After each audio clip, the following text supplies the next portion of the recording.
Y'all, Father's Day is coming up soon. And if you use code DADSEASON at orcacoolers.com, you'll save 20% off your order. That's it. You can get the Chaser, the Traveler, the Camper, the Barrel Chaser. You can get roto-molded coolers. You can get all the stuff at Orca Coolers for 20% off. If you use code DADSEASON, get something awesome for the dad in your life or yourself. Because sometimes you got to treat yourself. Use code DADSEASON at orcacoolers.com. Today's show is also sponsored by our friends at distilleryproducts.com. If you are a store, a podcast, maybe you have a blog, whatever it is, maybe you're a distillery and you need laser etched glassware at wholesale pricing, you got to go to distilleryproducts.com. They also have awesome swag there too, like flasks, bar tools, all sorts of stuff. Check them out. I'd love to get you in touch with the family behind distilleryproducts.com. They're great people. We use them. You should too. Reach out to me. I'd be happy to get you in touch with them. Last but not least, today's show is sponsored by our friends at Spartan Race. Someone was out throwing a spear last weekend. What did you do? They were at a Spartan obstacle race. There's 5K, 10K, half marathon, even longer races, but with obstacles along the way. Lots of cool things like wall climbs, monkey bars, barbed wires, and spear throws. Go ahead, race with friends, coworkers, even by yourself. You'll make new friends when you're out on the course. Try it out. The feeling you get is unlike anything else, and we want to help you get that feeling. We have 50 codes to give away for the Nashville Spartan Race. Reach out to me. I'll tell you how to get one, and we'd love to see you out there at a Spartan Race. Well, I would.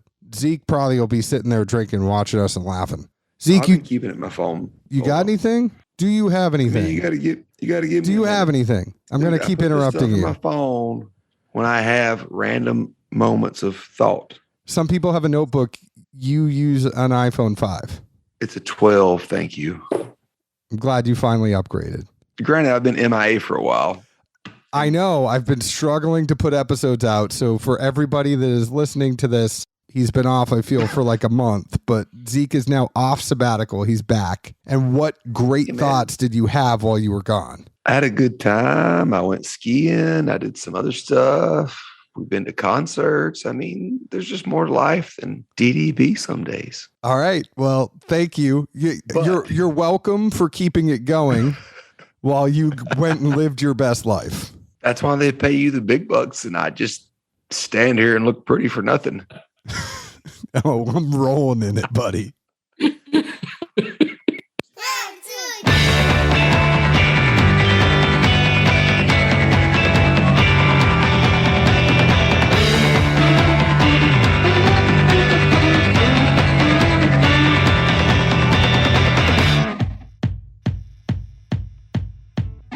Hello, everyone. My name is John Edwards. With me as always, I don't know why I even say that anymore. Why do I say with me as always when you're never here? Is Zeke Baker.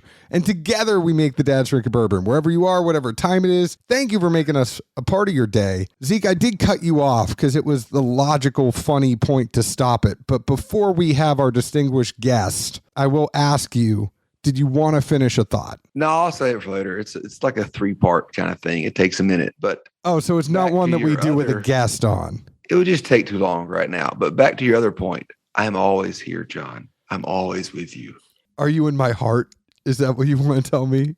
I don't know. Sometimes I see what you eat for supper. I don't know if I want to be in your heart. I have a very healthy heart. I work out every day. You don't.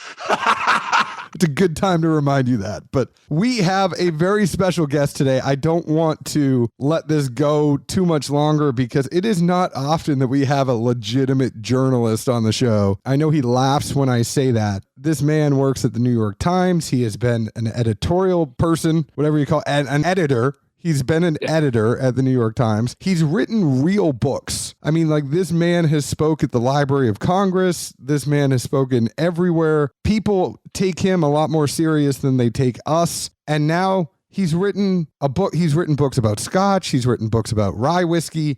He has now written a book about bourbon. He is a native Nashvilleian, even though New York has stolen him away. We have Mr. Clay Risen. Welcome to Dad's Drink Your Bourbon.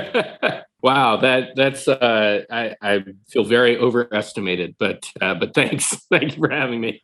You got to understand that when it's us two jackasses, like anybody who has any cred, we have to pump it up because it's like, see, people that actually give a damn about the world will come talk to us. Yeah, well, I mean, I'm kind of a jackass too, so You'll fit right in. This is the right wavelength. I don't know what you think things are like at the New York Times, but at least for me, I don't know. Sometimes I wonder why I'm there. How did I get here? I don't know.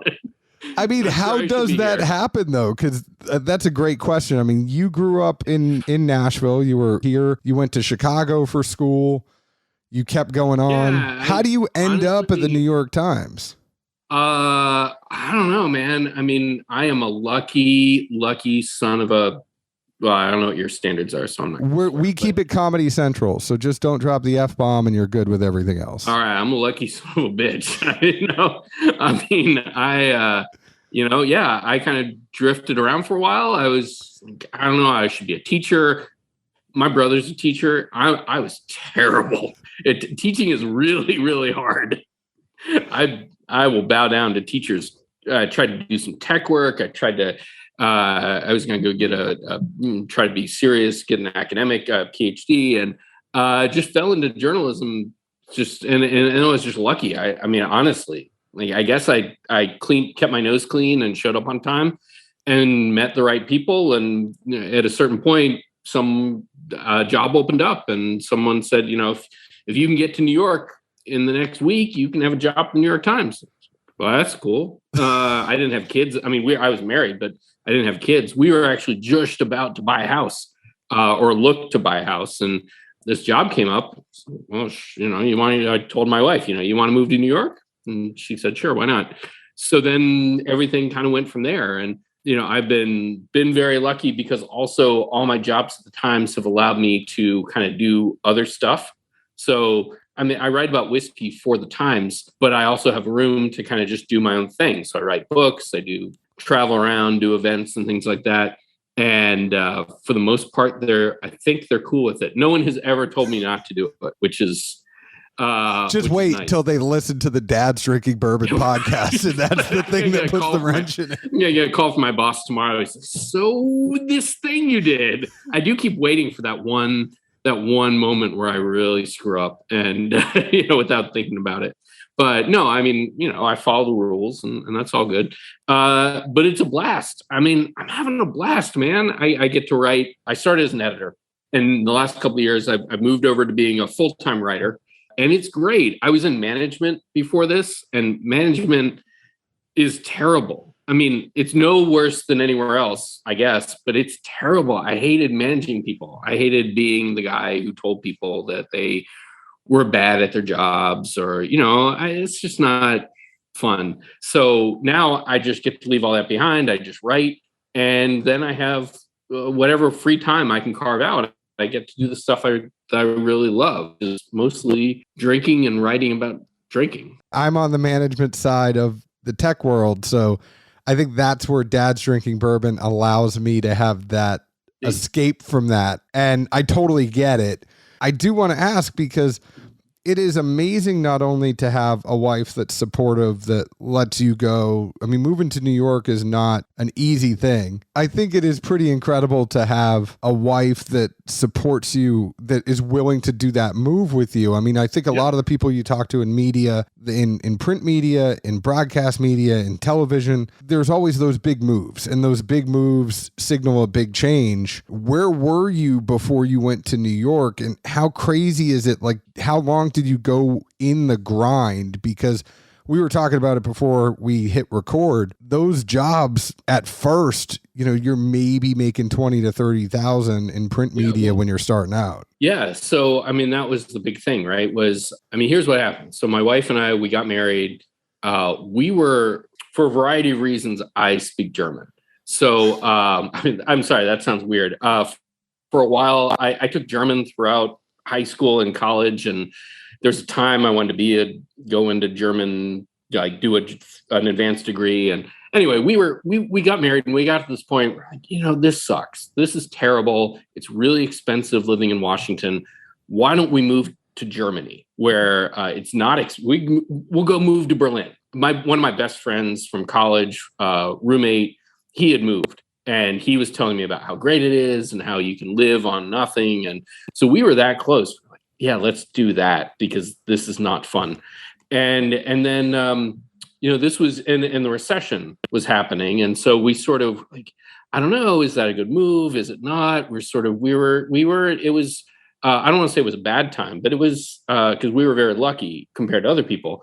But it was not a fun time. And then this offer came up to come to the Times, and it was double my salary, and a sustainable amount.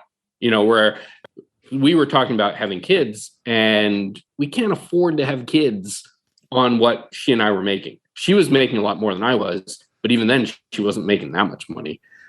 So then suddenly we'd go to New York, and then she found a really good job. And so suddenly things were kind of all of a sudden working out, and we could have kids and, make it happen, which is weird because New York is really hard in a lot of ways. But I think we fell into just like, we were the square pegs that happened to land in the square holes instead of the triangle shaped holes, which, happens. And again, we were just lucky that that's what happened.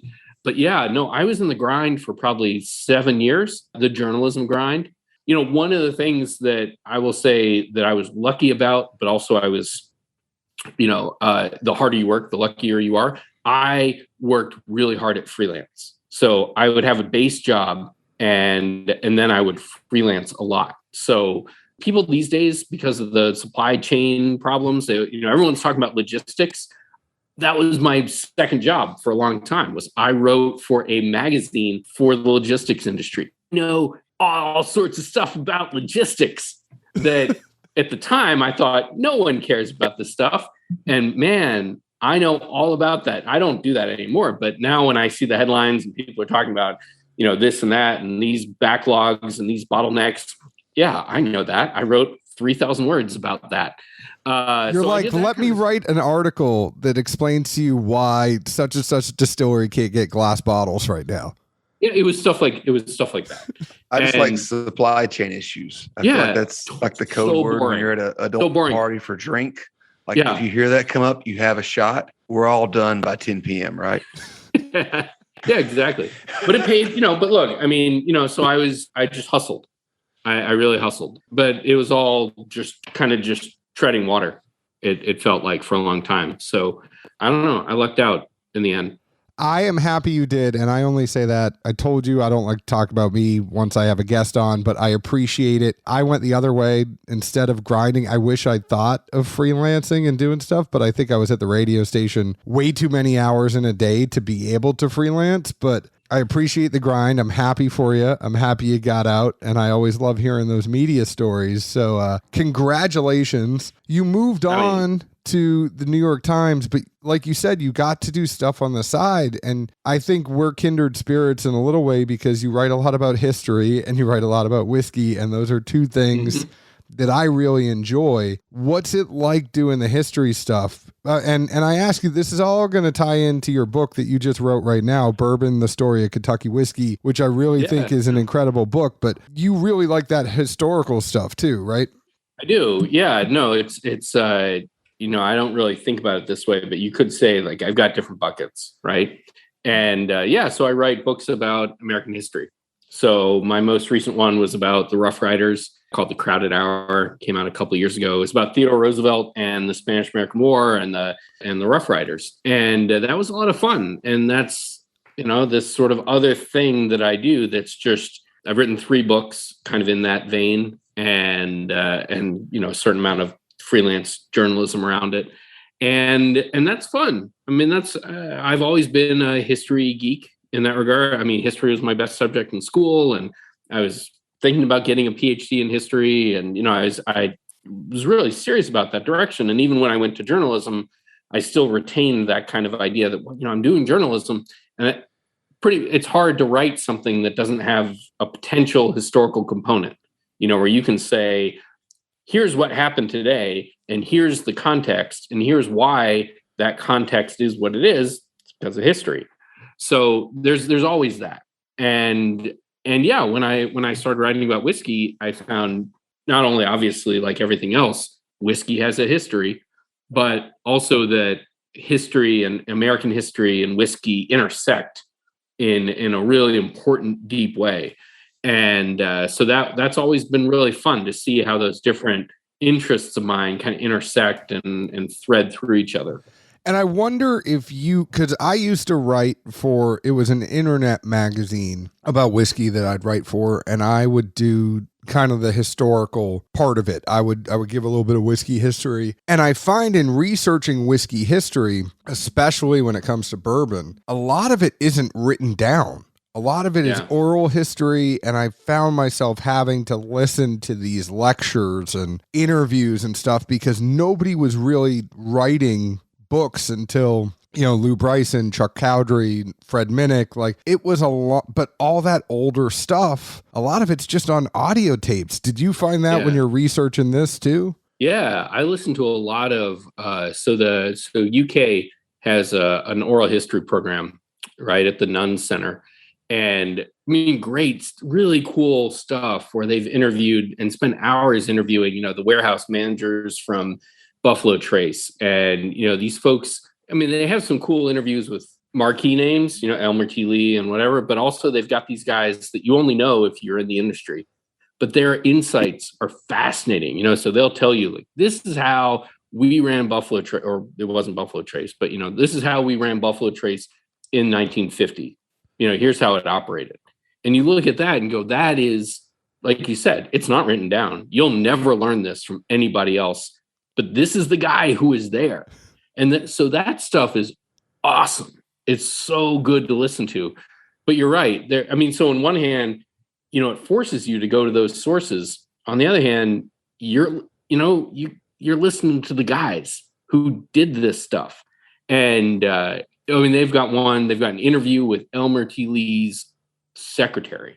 And she knows so much. And you would think, Of course she does. She was the secretary to Elmer T. Lee. So of course she knows a lot. And she's still alive. I've talked to her, and I think she's still alive. It was a couple of years ago.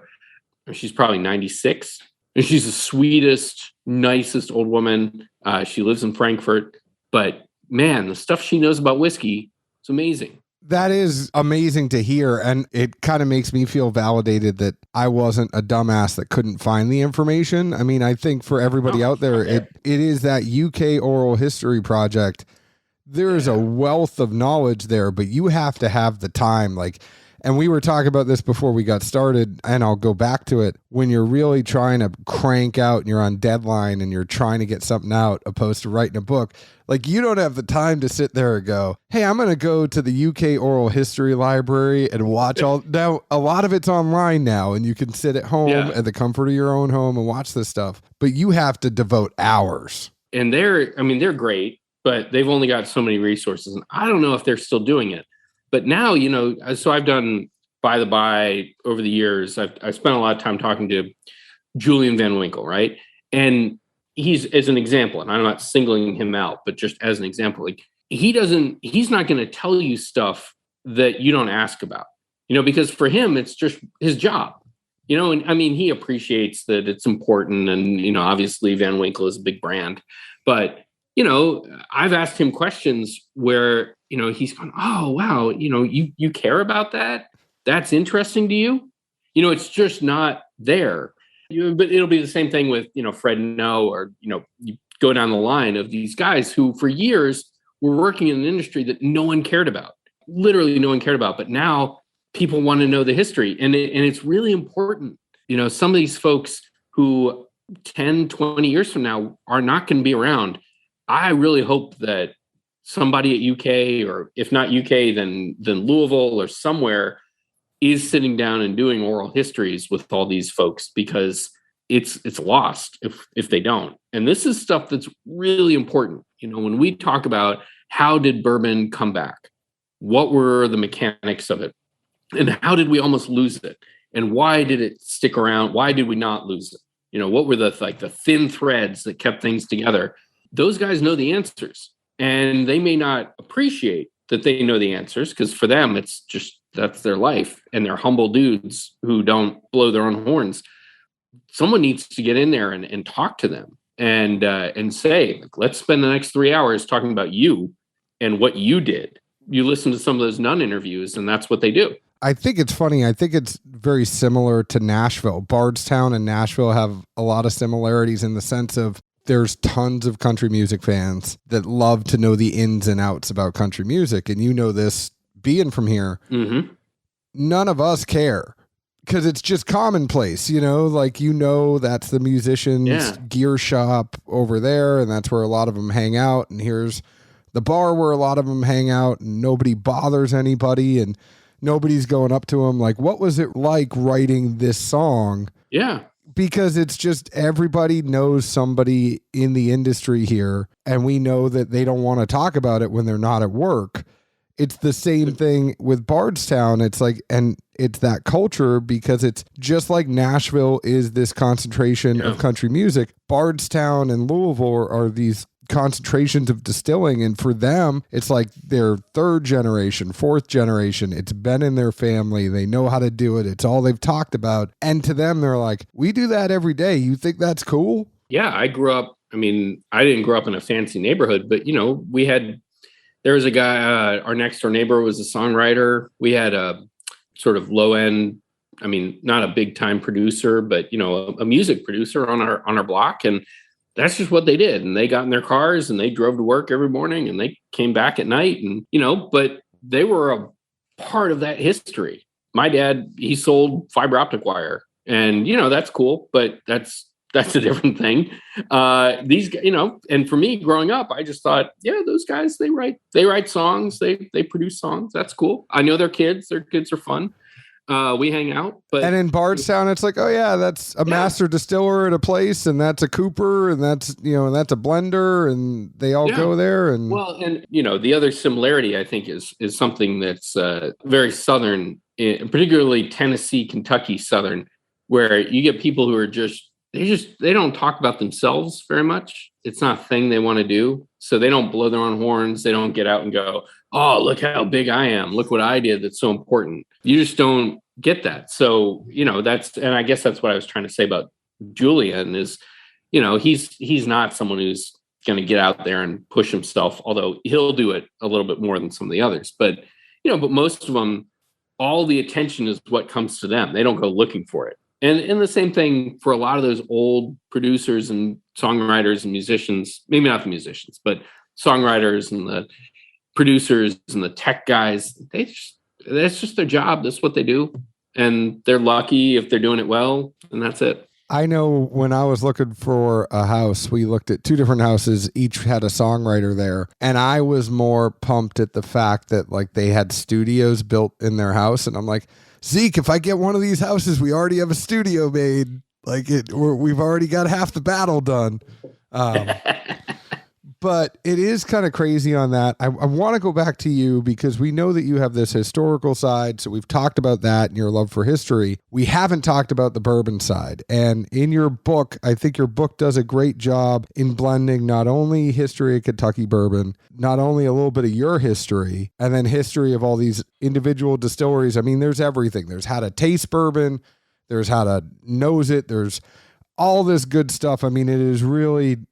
I think the one time people have put the history and that other stuff together with it. But your love started, I found it interesting at first. You didn't really think bourbon was the drink for you until your grandfather kind of pulled you aside and gave you a bottle that had a special horse on the top of it. Yeah. So these days I'm almost a little embarrassed by this story because for a long time it was just kind of this cool story. And now you're like, I'm a tater. And yeah, exactly. but it's true. So my grandfather was not, he was from Mississippi. He was not a whiskey guy. He wasn't a country music guy. He was he liked jazz, he liked big band jazz and gin tonics, and that was his jam. But he kept some whiskey around, and so he and I would play golf. We play golf a lot, and so this is when I was in. I had left college, but I was back home, and we went and played golf. And we came back to his house. Normally, we'd have a beer, or we'd have a whatever he was making.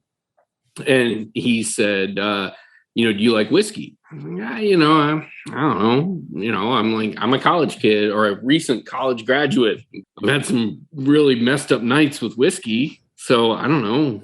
But and he said, well, I've got a whiskey it's like the single malt of bourbon, which to me was this contradiction in terms, right? No, bourbon's like Jim Beam and, that stuff, and Wild Turkey, and single malt, this other thing. And he said, no, this is a single barrel. And he starts to explain to me what a single barrel is, which I had no idea. And it's Blanton's, right? And so he pulls it out and we have a glass. And I mean, it was amazing, right? I mean, I'd never had anything like that. I mean, a totally different drink.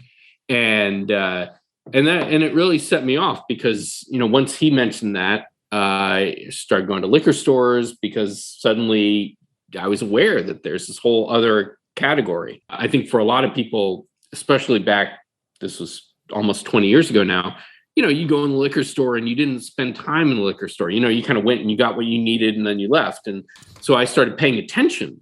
Oh, okay, well, there's Blanton's. What else is there? And my brother lived in Nashville at the time. And so he and I would when I'd come back to visit, we started taking day trips. We'd drive up to visit distilleries, and back then, most distilleries did not have visitor programs. So, we sort of would figure out which ones did, and we'd go to those. Four Roses had one, Maker's Mark had one. We figured out where Willet was, and we drove on to the Willet property uninvited and unaware of what would happen.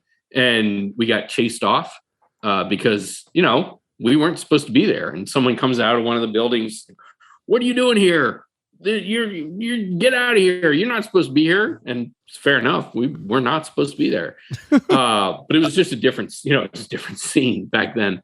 But I really just started really kind of getting into this world that at the time was, just starting to take off. And because the internet, what it was, and because bourbon was kind of where it was, there wasn't a lot of information out there. So you kind of had to dig. I was living in DC at the time, and there was a really good urban bar that was 2-3 blocks from my house, which was great because there weren't that many bourbon bars back then. But I could go to these bars and this bar, and I could try different stuff, and I could just kind of learn about the spirit. So that's really sort of where I took off. But you're right. I mean, now I tell this story. Oh, Blanton's, of course it's Blanton's, but I don't know, it was Blanton's. And until about 5 years ago, 4 years ago, I don't know, not even that.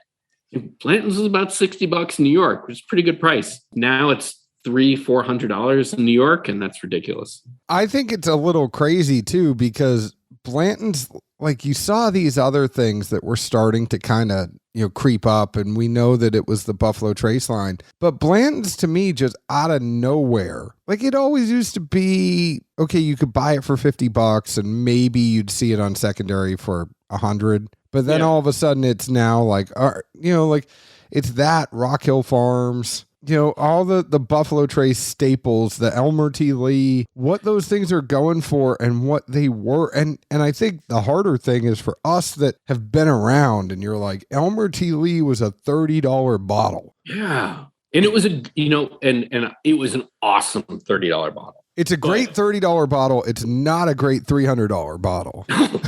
No. And it's the same.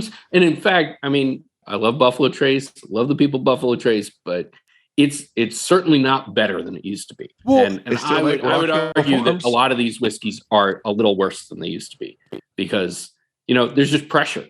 There's just pressure to put out more stuff. There's, so people are just not getting what we used to get back in the day when, no one was buying this stuff. I mean, it's just sat on the shelf. But yeah, I mean, I can understand the Weller thing to some extent.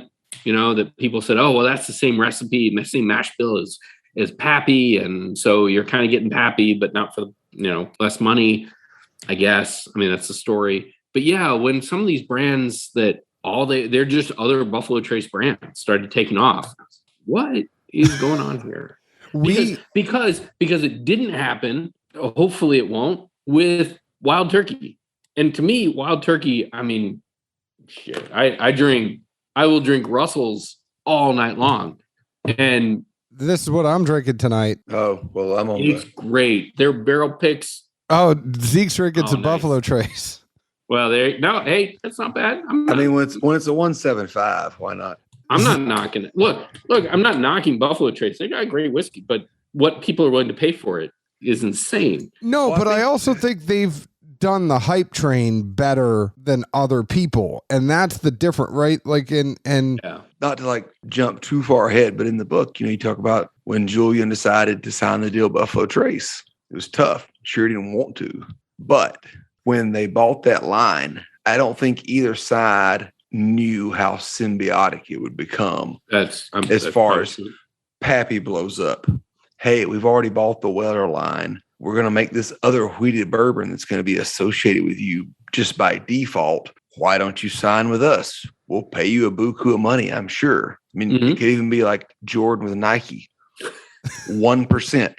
How much does he make off 1%? I think that's right. More than we ever will. But yeah, I think that's how it snowballed into such a huge thing was people realize, hey, we're getting into bourbon. What's the best? Pappy, supposedly. Well, who makes Pappy now?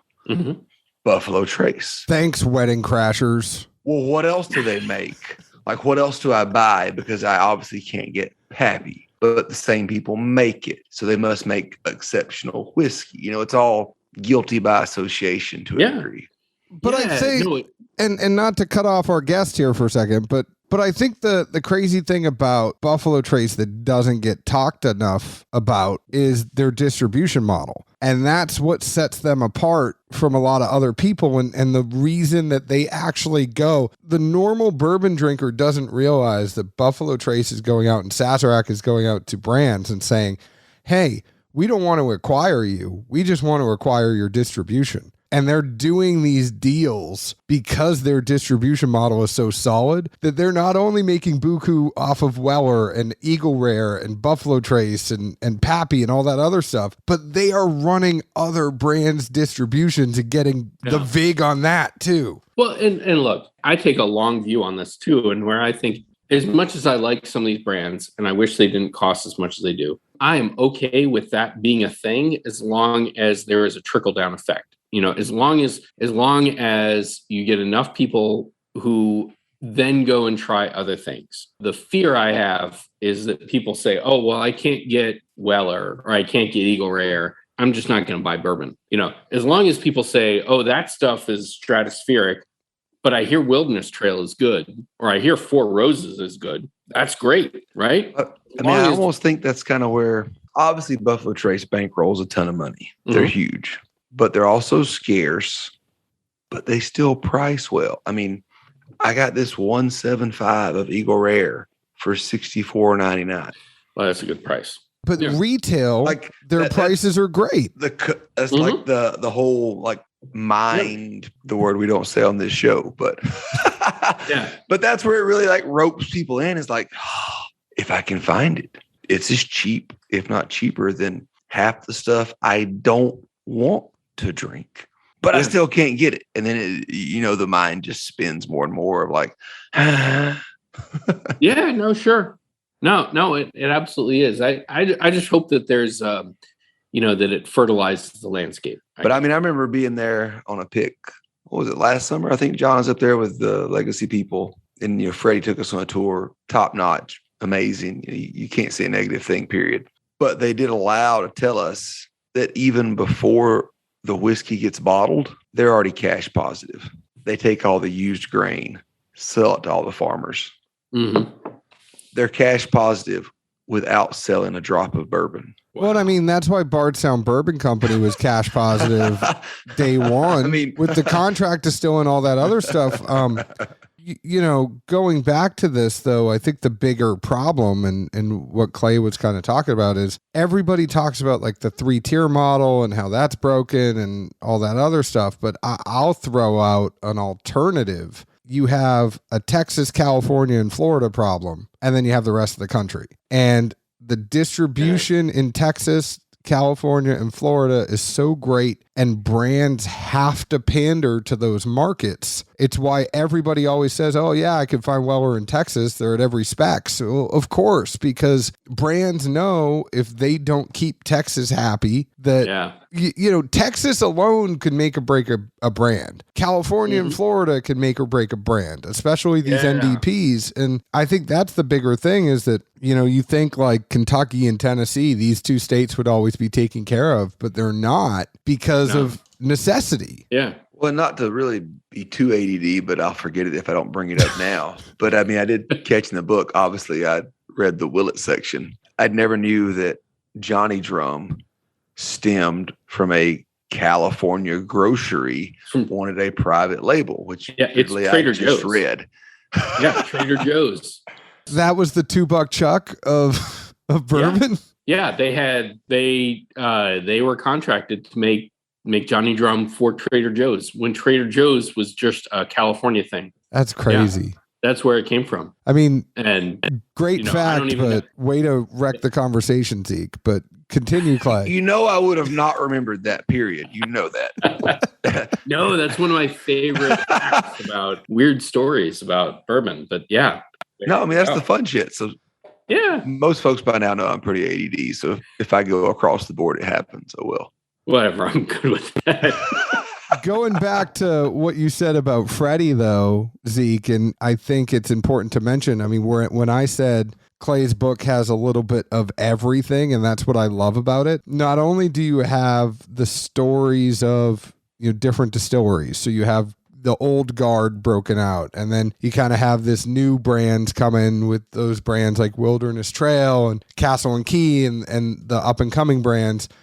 But you also have these spotlights. So you have people like Freddie Johnson and James Crow and Peggy No Stevens. And it's going back to that oral history. A lot of those people might get lost unless they're actually documented somewhere. I love the fact that you call them out in this book. Yeah. I mean, I thought it was really important to talk about both with Freddie and Peggy to talk about the way that people enjoy bourbon, especially as a visitor experience. If you go to a distillery today, your experience is going to be shaped by the way that Freddie and Peggy have, the kind of the paths that they have laid down. Freddie is the consummate tour guide, and he is the consummate kind of tour program designer. Peggy is the consummate visitor experience designer. She designed, when you think about Woodford and how transformative Woodford was as not just as a bourbon, but as a visitor experience. The whole idea behind Woodford was day one, you can go see how it's made. You can go see the distillery. That was new for a lot of people. And this was in the mid 90s. And Peggy designed that experience. And she went on to do that for other people as well. And so today that's kind of common. You're going to go see how whiskey's made. Of course, distillery visit.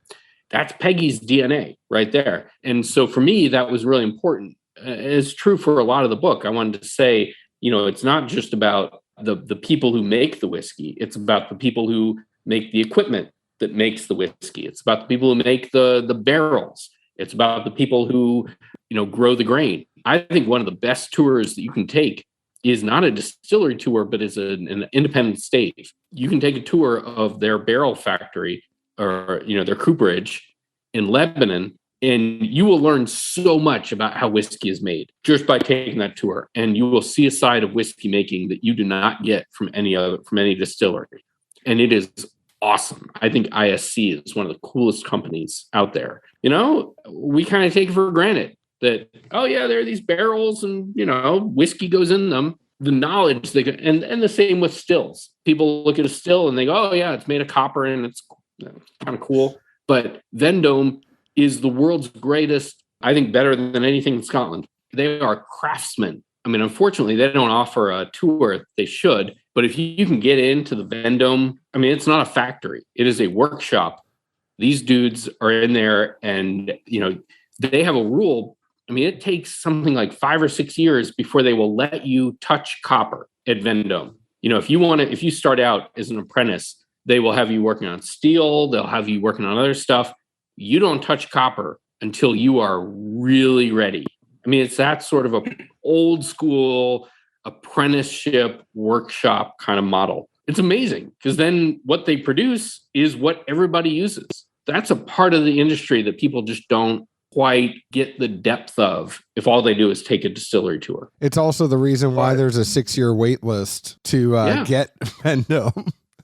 It is. And look, there are other still makers and they make great stills. So I don't want to, Vendome's not the be all and end all, but they're really great stills. I mean, they are the Kleenex of stills, if that's basically what, the first thing that I think, at least in America, when you hear a still, you assume Vendome first. And then when they don't have Vendome, you go, oh, you don't? What'd you go with? Why did you go with that? And then you start the conversation that way. Oh, absolutely. Absolutely. And, there are a couple others that are up and coming and you hear their names. And you're like, oh, interesting. So, I don't want to assume, but, I don't know. What's your story? It's interesting. There's some German stills out there. There's some, I know a buddy of mine is a distiller up in Hudson Valley and he has a Portuguese still. So the thing with the Portuguese still, this company,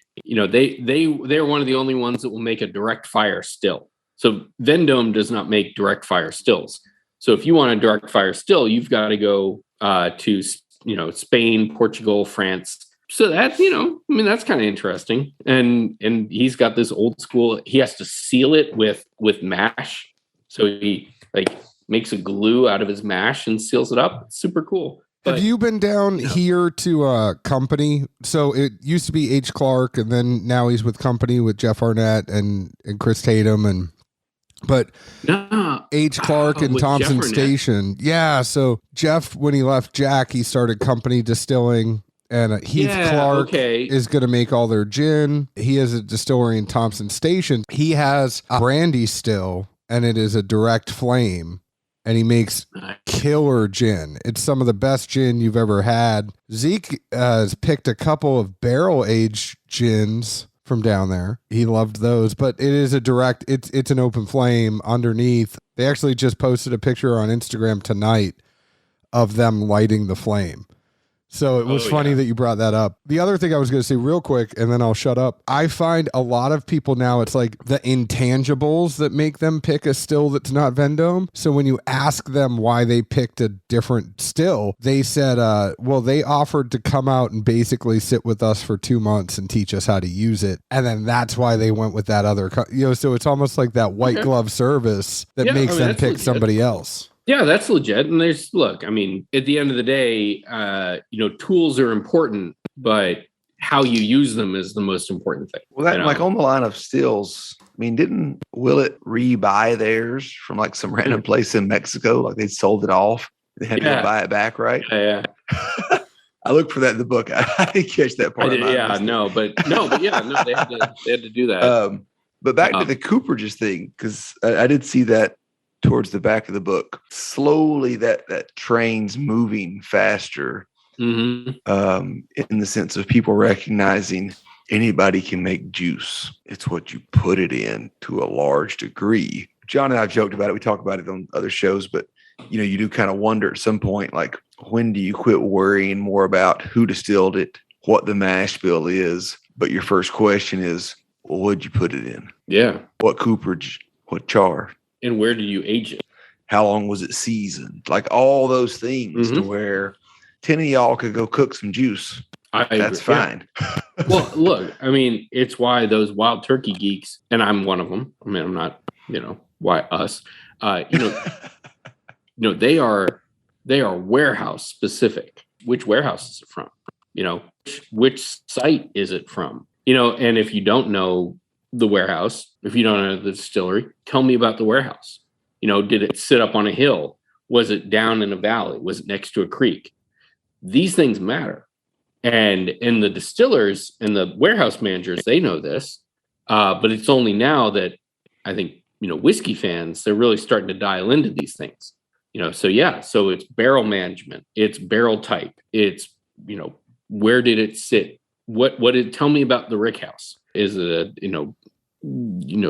aluminum skin? Is it concrete? They've got those concrete warehouses at MGP, Castle and Key. These are, and I think that's so cool, right? Because then you get into these really detailed questions about, what is it about the aging process that makes a whiskey taste this way and not this way? And these are secrets. I mean, they're not secrets, but these are details that, a lot of these guys know, they've known their whole lives, but we're starting to appreciate these things. And I think it's such an interesting next stage, sort of evolution of appreciation. When I don't know much about French wine, but to the extent that I do, it's this kind of stuff that people, when you hear French wine, people talk about, well, it came from this part of this slope or this over here, or it had this soil composition. We're talking about the same level of sophistication when we talk about, what part of the warehouse did it come from? Which warehouse did it come from? What was the barrel type that this was made in? How long did you season the wood? One of the things I was blown away by when I was, I just never known this. I was taking a tour of ISC and we're walking around their stave yard, and Brad, the president of ISC, he points out, he's like, yeah, you see these mushrooms here. Well, why are there mushrooms on your wood? I mean, I don't know. Sorry. What type of mushrooms were they, Clay? I don't know. But I immediately ate a bunch of them. And the next thing I knew, I was like, mushrooms, let me chew into those.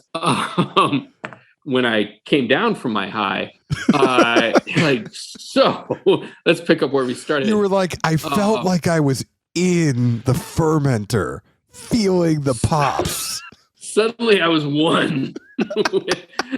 I was the barrel. But it's super cool, right? That there is a specific kind of mushroom and a specific process. They want the mushrooms to eat in. It's all fungus. They want it to eat into the wood to help chemically transform the wood so that these subtle changes influence the whiskey. I mean, this is my problem with American whiskey leaning so heavily on finishing, because I feel like a lot of brands just lean on the finishing right now. It's like, okay, we do this. All right, now we got to put out a wine finish. We need to put a honey. We need to do this. We need to do this. And I feel like there's so many nuances to whiskey and where it's aged. Like you said, is it a wooden rickhouse? Is it a concrete rickhouse? How is that going to affect proof? Because those concrete rickhouses can actually lower proof, where the wooden rickhouse will make it go up. Is it up on a hill? What direction is it facing? And I've said this on the podcast before, but there is a great business book out there. And I'm not a true believer. I know we have a writer on, but I feel like business books are a racket because they kind of tell you to do stuff you should already do, like manage your time well. No shit. Okay. Thanks. Don't be a dick. Yeah. I'm glad I spent $20 on that book, but there's a book called Cake, and I will save you buying the book Cake, because it is basically, I wasn't going to buy Cake, but it is basically saying that you can give everyone on your team the same ingredients and each one will make a different cake. And it is the same exact thing. Even if you give them the same recipe, you give them the same ingredients, each cake is going to taste different. You had to buy a book for that? No, work gave it to me. My old job gave it to me, so I did not have to buy it. It was assigned reading. You're not at that job anymore. I mean, we could all cook bacon. Yeah. It ain't going to be the same. Yeah. And it's going to be the same slab of bacon that we all started with. But I think that's the thing with whiskey, and that's the thing with bourbon, is that... No, you're right.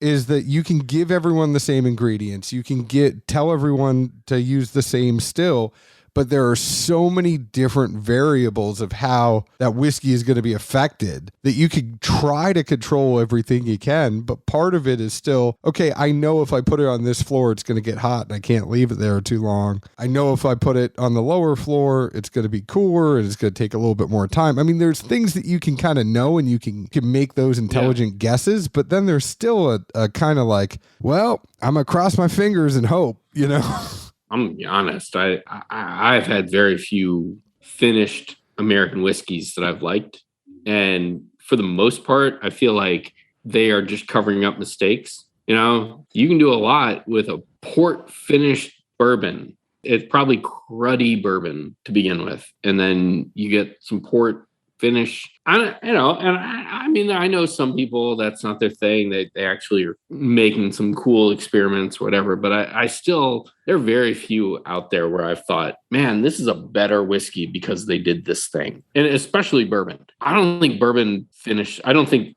finishes on bourbon work very well. I got to think about that to think if I've ever had one. I've had some ryes that I thought finished pretty well. And I've had some scotches, a lot of scotches, but bourbon, I don't know. I think bourbon's like, you take it or leave it. No, I'm with you there. And I mean, I think it probably falls back on the fact of where bourbon was kind of always like the bastard stepchild to scotch for such a long time, to where now it's popular, but everybody needs to be innovative to a degree. Yeah. Well, what did Scotch do to be different? They finished. Yeah. And that. I think everyone forgets the fact of like, well, a sherry probably complemented Scotch. They didn't do it just because they were bored and dumb and drunk. It worked. Yeah. But just because it worked with Scotch doesn't mean it's going to work with bourbon. And it's barley, right? So you're looking at barley and what complements barley. And so for me, I kind of feel like a dry finish when you have the sweet bourbon by nature with the corn and you know, whether or not you're using wheat or rye for a little bit of spice or smoothness. I don't feel like all those wine finishes necessarily play well with a sweeter whiskey. No, they don't. So they don't. Again, very ADD jumping around, but no, this is just a great whiskey conversation between friends. Not on the finish note, but I feel like you were kind of on the edge of it. I've seen it again, thumb in the book. Pinhook's in there as an NDP. You mentioned Sean Josephs. Yeah. We've had him on probably more than anyone, I think.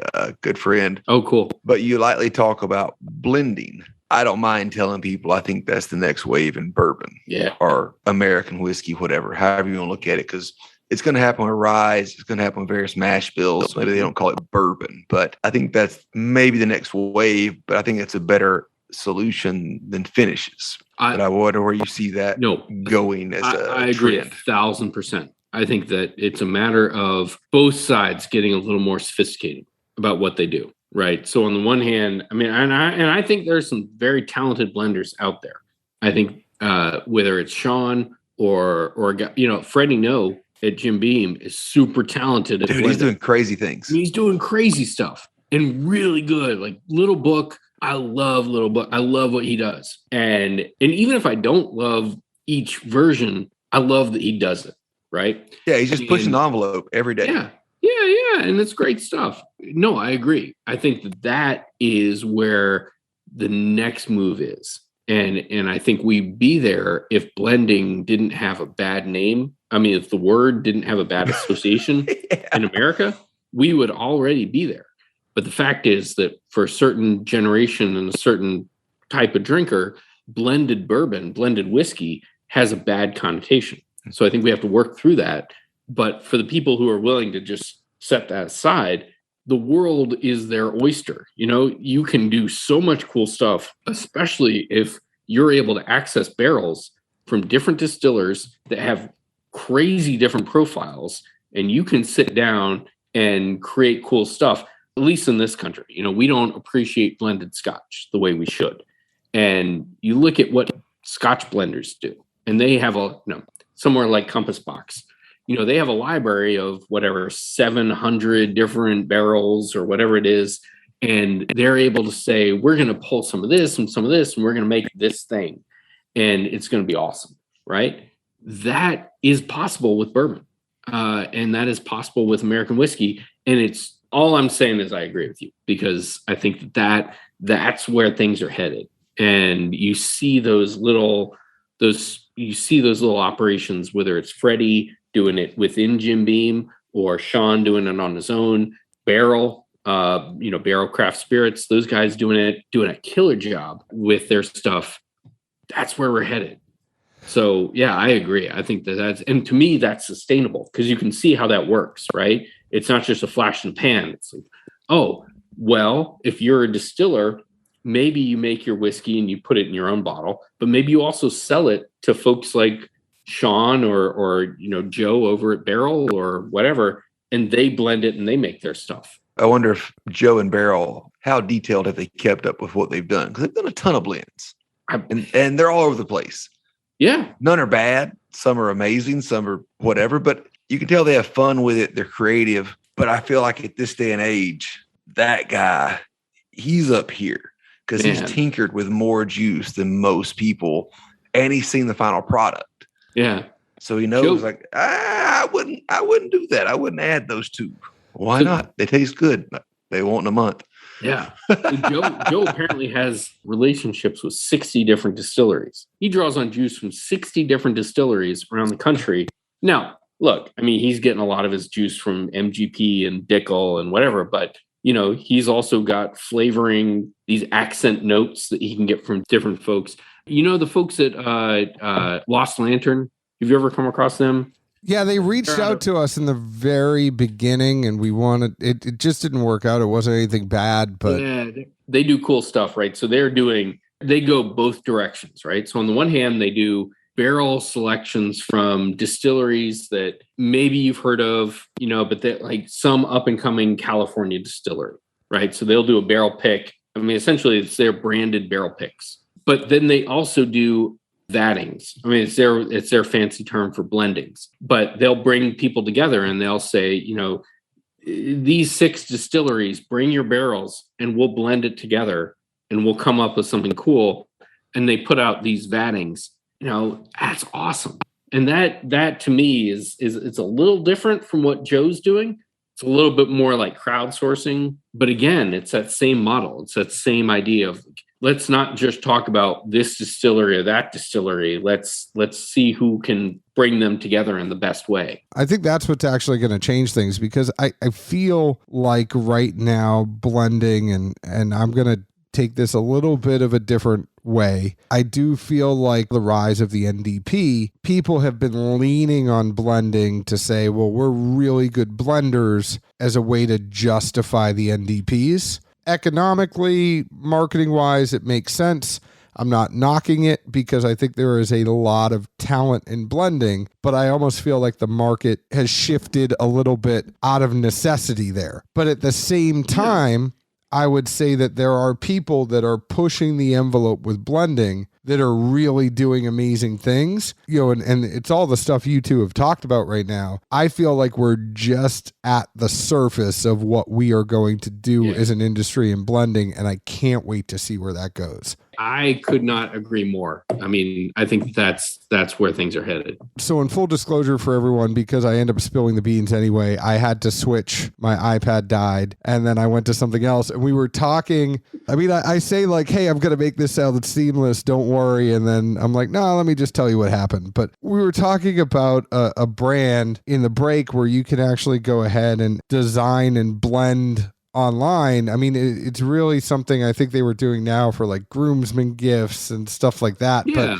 But it wasn't like a big vat where you're gonna, but you were saying you did this and you were telling us the result, and I found that really interesting. Yeah, I mean, I appreciate what they're doing, but man, it's hard. I mean, especially without being able to taste it. But I think even if I were tasting it, blending is really tough. To know like, oh, if I take this and this and this, and it's going to have this kind of a front and this kind of an attack and this kind of a turn and this kind of a finish. If I do it this other way, it's all going to be screwed up. That's what blending is about. And you don't just do that overnight. That's really hard. It's much harder than picking out, if I said, here are 4 barrels, which one do you want? That's where I think it's the real art comes in. And it's also where I think a lot of what I think ultimately would be a lot of surplus in the market ends up going, right? So if you're a distillery, you're kind of a mid-level distillery, you're selling your stuff locally, maybe regionally, but you hit a certain cap. You just can't make more than, or you just can't sell more, right? And if you want to be bought, what's your pitch? At a certain point, big distillers, big companies, they're not looking. So your pitch is, I supply to blenders, right? You can suddenly be, and this is what happened in Scotland, right? There are so many distilleries in Scotland that don't sell that don't sell a brand, or they sell a little bit to a brand, but mostly they sell to Diageo so Diageo can make Johnny Walker. Isn't that what they do with cognac too in France? Isn't that a big thing too? Oh, cognac's an even better model because that's all how cognac works, right? The blending houses, Hennessy doesn't grow the grapes. Hennessy doesn't do the distilling. Hennessy blends. And that's a huge value add that they can make. Like, this is what Hennessy is. We're going to buy all these components and put it together, and we're going to make Hennessy. That's amazing to me that someone knows how to do that. It's funny too, like in the sense of what one place would consider off profile makes someone else famous. How much Heaven Hill did the Coolsbeans buy back in the day? Because Max and family it doesn't fit our profile. We don't want these barrels. Like, they're not what we're going to sell. We're going to give them to you at a discount because we're thankful you're taking them. I mean, that's the story behind. I mean, shit. No, so the story behind the Pappy Van Winkle that won 99 from the Beverage Tasting Institute, that was a whiskey. I will say this I'm pretty sure this is the story. That's a whiskey that Jimmy Russell didn't want because Boone. Yeah, exactly right. He had the Boone, and it didn't work for him. And he said, "Look, this is good stuff. I just can't use it." So he sold it to Julian. It's great stuff. It just didn't work. And you see this in Scotland. Like, there are components of Johnny Walker, just to pull a name out of a hat. There are distilleries that make whiskey that is undrinkable because it's a component part. It's not stuff that people are putting in bottles. They're selling it as components. It's the whole story behind peated scotch. People didn't used to drink peated scotch. They drank scotch that had peated components in it, but they weren't drinking this crazy Octomore stuff. That's only now that people turn to it and go, oh yeah, I really want a 300 ppm whiskey. That's not what it was. It was just this one little component. It's like the pepper that goes into the polenta or whatever you're making. No one's just eating straight pepper. I don't know if you've seen the Penelope private selects, and I know you mentioned Penelope in the book, but Zeke and I did that, and we were talking to Mike and Danny, and we were just killing ourselves. I mean, for 2 weeks we were killing ourselves with this blend, and we were like, it's hot as shit. I don't know what it is. And what they do is, they give you a whiskey that's primarily corn, a whiskey that's primarily wheat, and a whiskey that's primarily rye. And then you figure out what your parts are. And then you go tell them this is our blend. And we finally figured out the wheat was making it hot. We just said, we want to cut the wheat out altogether. Can we do that? And they were like, you could do whatever you want with this. And we're like, great. It tastes awesome when the wheat isn't there. But for whatever reason, this wheat is hot as shit. So we did that, and it turned into a crusher, but it's figuring out those component parts, and something might be skewed. I mean, we went down to even 1 part wheat, and the second that wheat was in there. And the funny thing is, Zeke's palate and my palate are opposites. But for some reason, and we were talking about this the other day, on barrel picks and blends, we have always matched up. So we know that, like, if he's yin and I'm yang and we meet in the middle, we know it's a good whiskey. That's cool. Like, because what I think is hot, he thinks is sweet. What he thinks is sweet, I think is hot. And then, Zeke, I don't think I'm going to get in trouble for this, but I think we should invite Clay, because annually we go down to Blue Note and with Ajax Turner, the distributor here. So last year they put 20 barrels on the table and they said, all right, go ahead and make your blends. So we made a 6-barrel blend, a 4-barrel blend, a 2-barrel blend. It's just a great exercise because you have these 20 barrels and you taste them all individually and you're like, all right, what are the components? Like, what is the one thing that you would use to describe barrel 1, 2, 3, 4, 5? And then as you go through and taste it, you're like, all right, barrel 18, I think would really pair well. So what are the components and where do you see the Tetris pieces kind of fitting together? Yeah. And some of them might cool, not, man. So we love, it's so much fun. That is really fun. And it really takes you to the next level of just appreciation for what does a big distillery actually do? How do they make that spirit taste that way every time? And then how do you innovate from there? How do you then say, okay, well, we've got one mash bill one yeast type or whatever, a couple. How do we then make things taste this way? That's the thing that's always amazed me about American whiskey. It's just how much you can do with a few inputs. You can come up with all these different outputs. Back to the Van Winkle thing, like it always cracks me up how the one that hit the 99, it was Boone. Yeah. It wasn't wheated. Yeah. Yeah, Stitzel was wheated. Yeah, Buffalo Trace makes wheated for him now, but that's not the one that put it on the radar. I know, right? It's crazy. I mean, I laughed super hard. So there was like an auction online about 2 weeks ago, and one of Julian's special bottles was Twisted Spoke, 16-year bar in Chicago. Yeah. But there was also some sent to export markets. A close friend that's friends with him sends a screenshot out on a chat I'm on. Hey, this thing just went for over 10K. He sends back, looking at the bottle, that's the green glass. That's Beam. See, and this is what I was talking about earlier, is that this level of knowledge is not recorded. It's not world historically important, but to the story of bourbon and the story of American whiskey, that kind of stuff is really important. How does that operate? Like, what does it mean that he knows that that's Beam and not this or that? I mean, who are these lost distilleries? What does it mean that this stuff was this or that? I don't think that we're going to lose that, but I think that it's important that it's recorded. Appreciate these distinctions. Too, like in a very familial sense, because I think most people don't see bourbon for what it was 10 years ago or even more. Everybody just ran a family business. Yeah. Well, there wasn't a competition. There wasn't like, who's got the best product this year? Who gives a shit? We're all just trying to stay afloat and put food on our family's table. I think that's the kicker nobody gets is like, hey, man, I'm kind of low on stocks, but I got to bottle something to send out next week. You got a few barrels I can have? I'll pay you back in a few months or something. Like, who knows? But I think everybody shared so much juice that no one gets how anti-competitive I think it was. Oh, absolutely. Absolutely. And, they didn't know that any of this would happen.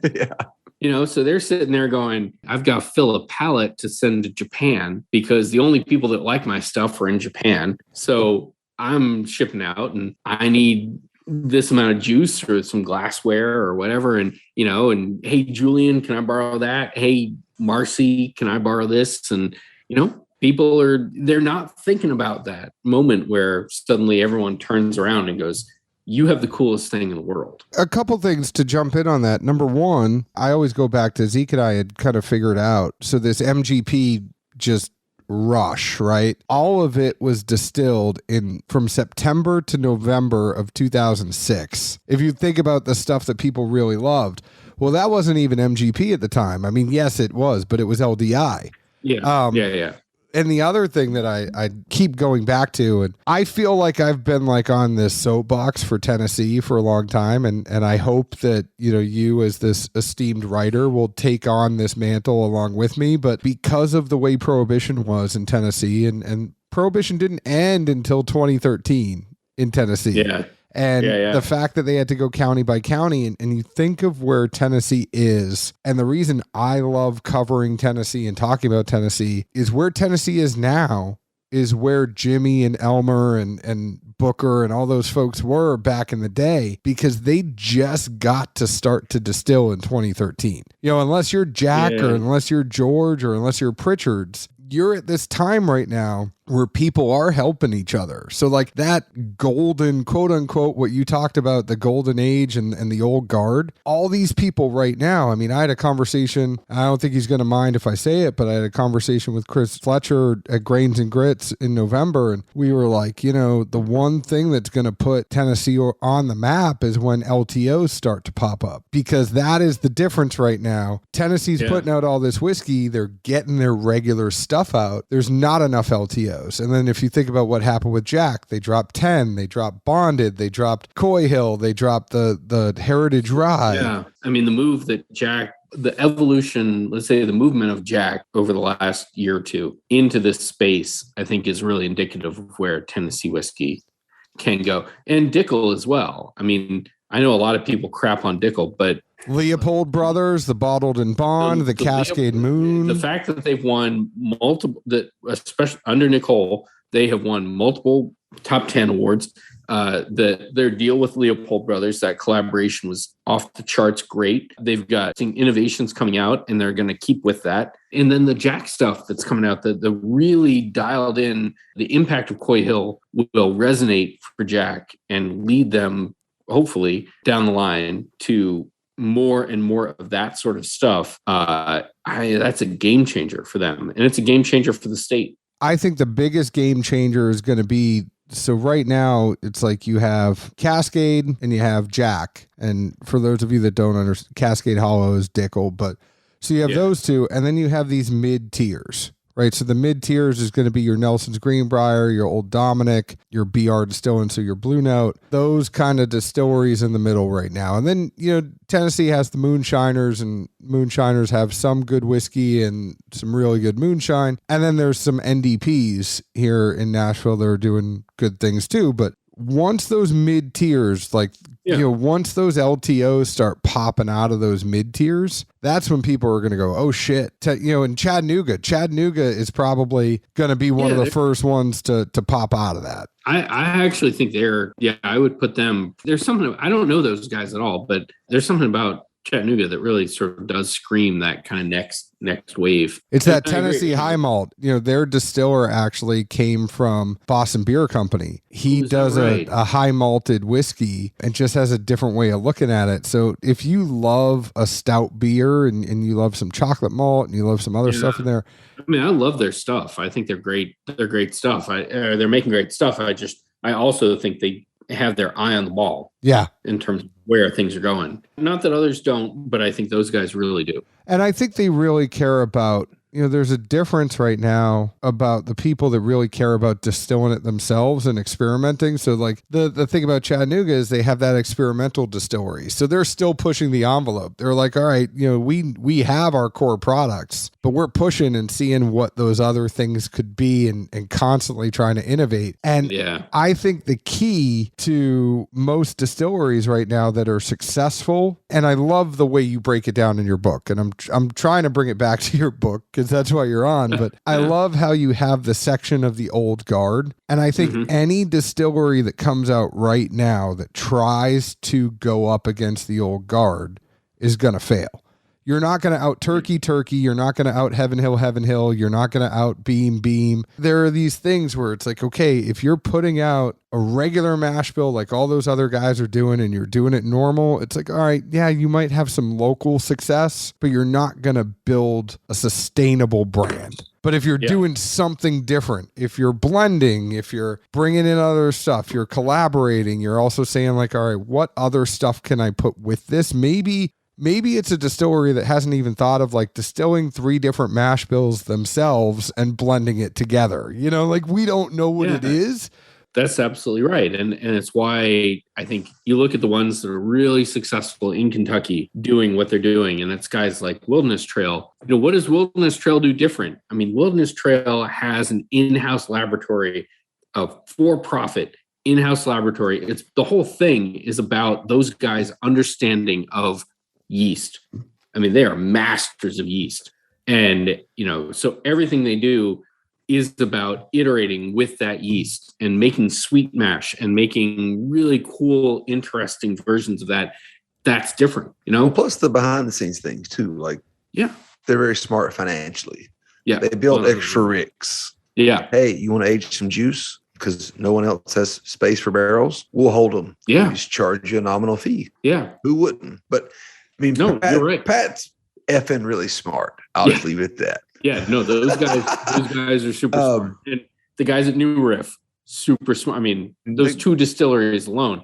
But, they hired on Eversole. That's kind of the model for where things go. In the trend of following the book, and since John mentioned the old guard a few times, because I had some notes here for no random reason whatsoever, but which of the old guard families would you say was your favorite? The Russells. I had to throw it out there, No. I mean, if you had to ask, I like the nose.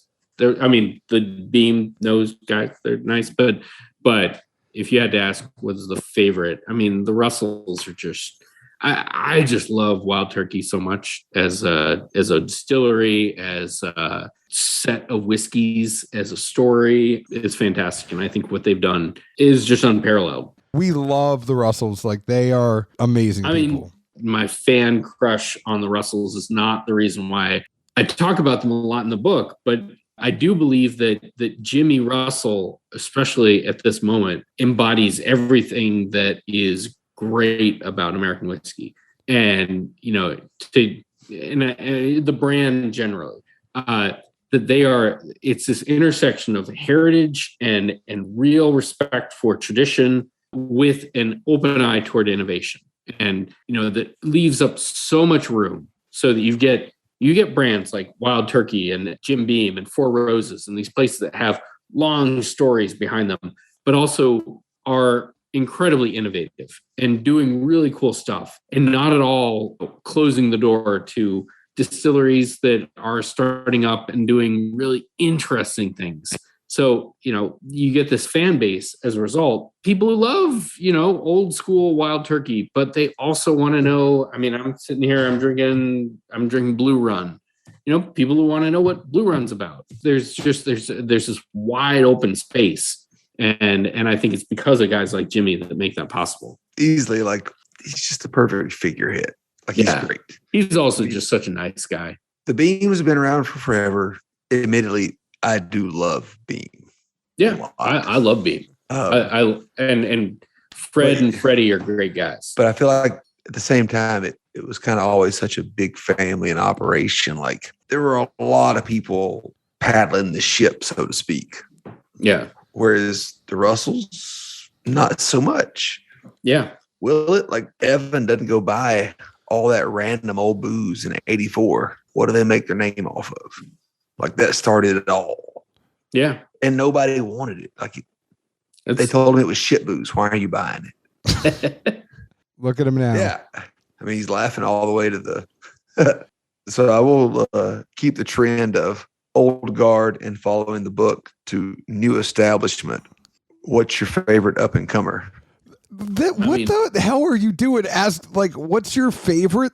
I was mystery reader at my freaking kid's school today, and they asked me what my favorite thing was. Like, that's the dumbest question in the whole entire world.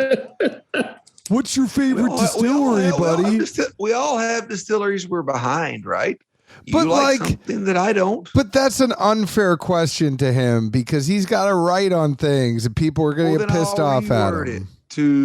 You've seen tons of up and coming distilleries. Which ones show really good promise to you? Like, have I not rubbed off on you on 6 freaking years? Or are we talking about the kind of the established? Just say which ones impress you the most? I don't know. I don't know. I mean, look, I'd say I'll just take that question. You can scratch this. I don't care. No, it's cool. I love you, Zeke. Look, I mean, I don't have any secrets here. I mean, look, I think that Wilderness Trail and New Riff are doing amazing stuff. And I put them in a different category. In the book I do. They are kind of the new establishment, along with, I think Michter's is great. I think, Rabbit Hole is doing cool stuff. I mean, those are the new establishment. As far as the folks who are, to me, kind of the next generation of stuff. I mean, Neely Brothers to me or Neely family, not Neely Brothers, Neely family is, that's a fascinating operation, and they are tiny, but they're old school in a way that is innovative, playing with yeast, playing with crazy mash bill combinations. I mean, really just down to how that shapes their still operation. I mean, they've got everything on wheels and hoses so they can move stuff around. And, it's like a crazy, mad scientist kind of operation. I mean, to me, that's both very old school and very next generation kind of weird stuff. But their whiskey is awesome. Those are the ones that really excite me. I mean, that I think are doing cool stuff, that are moving forward. Peerless, isn't Kentucky Peerless? I mean, that's another one where if I see a bottle of Kentucky Peerless, like a barrel pick from Kentucky Peerless, no question. The single best barrel pick I've ever had came from Kentucky Peerless. I'm a big fan of their bourbon. The rye so I admittedly have a problem. We've talked about this multiple times. 95.5 and I do not get along. It's just that pine, the wintergreen, so their rye is a little bit too 95.5 for me, but I do enjoy their bourbon, and I will admittedly say I waited too long to jump on their bourbon because of the rye. Okay. I would agree.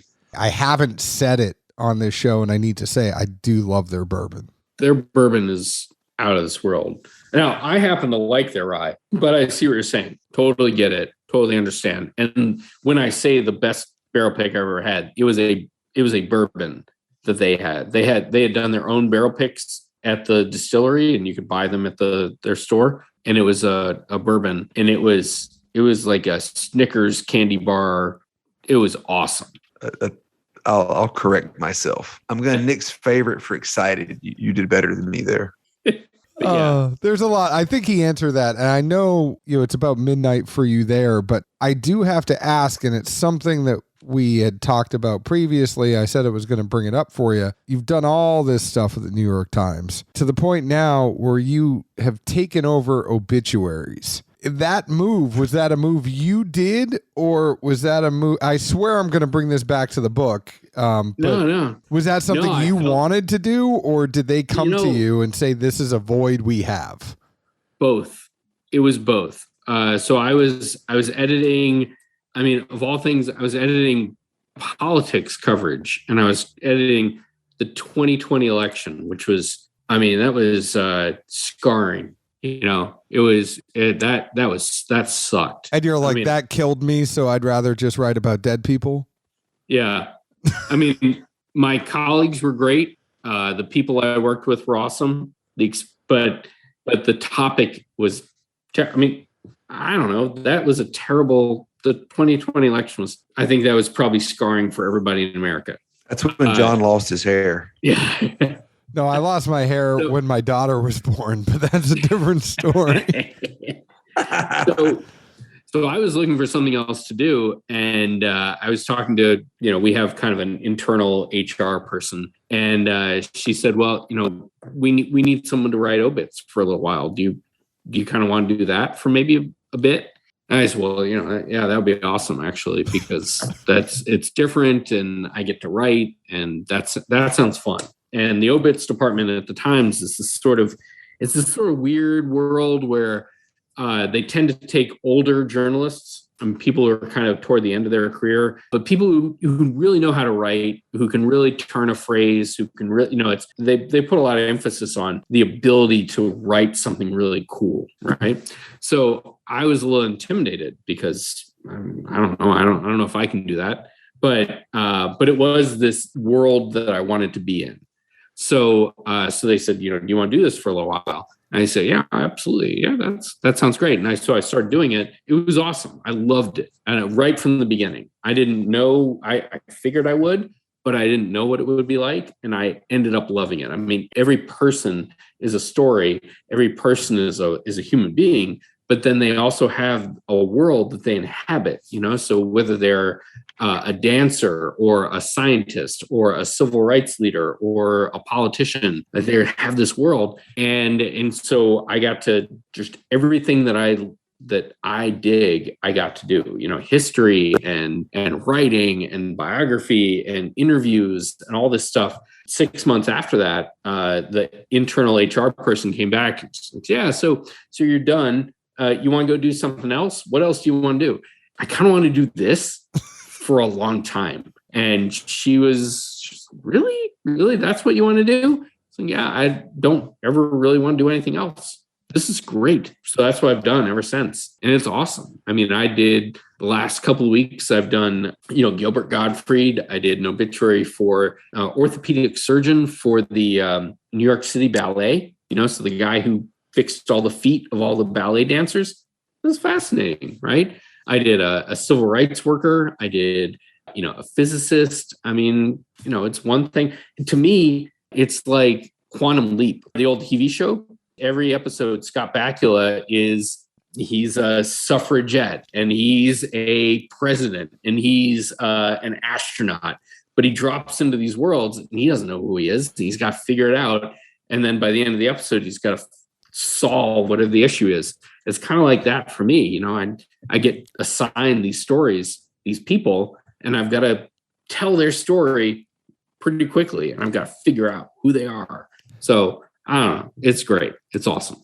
Back to what we were saying before we even started, and I think this is a great way to end the episode because we're almost at 2 hours, if you can believe that. You were talking about doing Gilbert's obituary, and you were telling the story about how you were away from your home office and you had a computer and you were doing something for your daughter and you had to really kind of bang it out. You were talking about overanalyzing your writing. And I kind of feel like there's a difference when you do an article versus when you do a book, right? Like you just wrote this book. You can overanalyze that book to death. Yeah. But an article, you have a deadline, you need to get it out. And there's kind of two different ways of thinking. I just want to throw this out there to you. When you're blending, there's a certain point where you can overanalyze your blend. You think about those parallels between your life and those whiskey people, and there's a certain point where you just have to say, I trust my product. I've never thought about it that way, but you're right. I mean, there's, look, I mean, when I'm on deadline, when I've got to write Gilbert Gottfried's obituary and I have 45 minutes to write it, I don't have the luxury of second guessing any sentence. Maybe I get to read it once and say, oh, I'll change this word or that word, but I don't have any time to rethink or, think about this structure, that structure. But you're right. When it comes to longer form articles, long time, long deadline books, stuff like that, I definitely get into this mode where I overanalyze and I just think about, I don't know, what's the difference between this word and that word? I bet it's exactly the same way. I think the thing that I think is a ligament between those two, or connective tissue, is I don't think I'm any great shakes as a writer, but I do think I've been doing it long enough where I can sit there and go, I know why this is good. I know why this is good. I know how to compare these two. And I could go forever and explain this and this and this. And you get into this weird kind of cycle where you can see why all these are different good versions of the same thing and having to decide one or the other. And I bet that's the same thing with blending. You can get into a point where you go, here, I've got all this awesome stuff and I've got everything works together, but maybe one works together in a different way than the other. And yeah, at the point you just got to cut bait and say, that's the one, and hope that people agree. I mean, that's the thing, is something that Brent does most of the time. I mean, Brent's a great blender, he's going to probably nail it most of the time. But I think for a lot of folks, you just have to hope that people like what you're doing. And I feel the same way. Sometimes I'll hit send on something and I'll tell my editor, I'm good with this, but I'm not totally good with it. I'll look at it and go, I know that's not the best, but I just can't really dwell on it much more. That's tough. That's like when we have an episode where we're tired. I mean, I'll be completely honest. Or you? No, you've had plenty of episodes where you're tired too. And then not lately. So I fell asleep on an episode, Clay. I'm sorry. Hey, as long as it wasn't this episode. No, that's good. I mean, obviously it was not this episode, but I was burning the candle at both ends. You've seen the dynamics here. John carries, I pitch and putt, right? Yeah. Imagine me trying to carry a show. The green work. Zeke was trying to, and what snapped me out of it is he was trying to do this transition, and it wasn't the best transition in the world. I was like, all right, I'm up, I'm good, I'm here, it's good. I legitimately tried to carry it for a good 15 minutes. Yeah. And I'm just like, John, I'm doing all I got, man. This ain't me. If you haven't realized here, Clay, we have taken sports radio and moved it to whiskey. So I'm the play-by-play guy and he's the analyst. Yeah. So if the play-by-play guy is not giving the play-by-play, it does not work. But I just want to say I love your book. I think we could talk to you for 3 hours, and we have to have you on again. This has to be a regular thing. Anytime, man. I loved the conversation. So this book, Bourbon, the story of Kentucky whiskey, it is out. It has been out since December. We've been talking about doing this podcast for a long time. Everybody go ahead and follow Clay at New York Times, read his obituaries, read his books on history, and read his books on whiskey. He has great books on scotch and rye. ClayRisen.com, RISEN. And anything else you want to plug before we get off? No, man. I've just had I want to plug your show. I mean, this has been awesome. I've had a great time chatting with you. So everybody who listens to this, congratulations on getting to the end. But also this is congratulations on listening to a great podcast. This is fun. Hey, Gilbert Gottfried as an accountant in a movie. Can you tell me what movie? Oh, Beverly Hills Cop 2. Oh, I love you. Thank you. Don't. No, like you went at so many levels right then. So many levels. Yes. There we go. Favorite episode of Celebrity Apprentice? Whatever Gilbert Gottfried is in. Yes. Go ahead and find us on Facebook at Dad's Drinking Bourbon, Twitter Bourbon Dads, Instagram at Dad's Drinking Bourbon. Please leave us an open, honest review, just like we leave open, honest reviews about the whiskey we drink. Clay, thank you so much again. And Zeke, where else can the folks find us? Good old Music City, US of A. Cheers. Ciao. Cheers.